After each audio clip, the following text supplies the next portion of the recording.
Le public. C'était la noblesse et le peuple le plus bas. C'était le plus haut et le plus bas. Et grâce à vous, le fado est devenu quelque chose d'universel pour les Portugais. Oui. Alors, quand vous étiez enfant, vous chantiez des fados dans la rue, dans votre famille, pour les fêtes de famille, je crois. Donc, chez moi, ma grand-mère me disait toujours taisez-vous parce que je ne peux plus.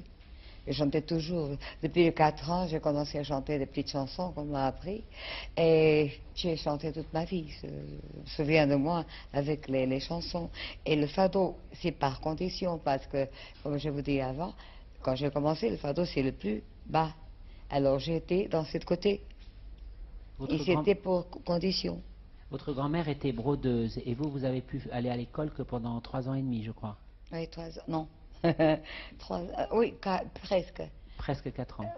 Presque 4 ans, oui. Et quand vous étiez adolescente, vous étiez ouvrière dans une fabrique de conserve, je crois. Oui. Donc vous étiez d'un milieu extrêmement pauvre dans ce extrêmement pauvre, oui. Dans ce Portugal qui était lui-même extrêmement pauvre. Oui. Vous chantiez aussi des tangos, j'ai entendu dire. Ah oui, j'ai chanté tout. J'ai chanté des chansons espagnoles, j'ai essayé les arabes, parce que j'adore un calçon. Je ne sais pas comment on dit son nom, parce que moi je ne parle pas l'arabe, mais j'aime cette musique. C'est la plus grande musique pour moi, après mon fado. Après mon pays, c'est la musique arabe. Et vous avez été aussi, vous pensez qu'il y a un fond gitan, quelque chose de gitan est très fort dans votre amour pour le fado? Oui, j'ai un côté très fort de gitan dans ma vie. C'est pas seulement dans ma voix, c'est pas de mes chansons, mais c'est ma nature. Les gitans n'aiment pas beaucoup le commencement, paraît-il. Oui, ma mère me disait ça. Les Espagnols n'aiment pas les bons commencements, les bons principes de son enfant. Alors peut-être un jour on aura une meilleure vie. C'était une espèce de foi, de Dieu, et de superstition aussi. Alors sans avoir posé la question bateau, qu'est-ce que le fado? J'ai l'impression que là on commence déjà à voir un petit peu ce que c'est. Est-ce que vous pourriez nous dire un peu historiquement, qu'est-ce que c'est que le fado aussi? Le fado, historiquement, je ne peux pas parler de ces choses-là, parce qu'avec, vous avez dit tout à l'heure, 3 ans et demi d'école, on ne peut pas dire grand-chose. Mais quand même,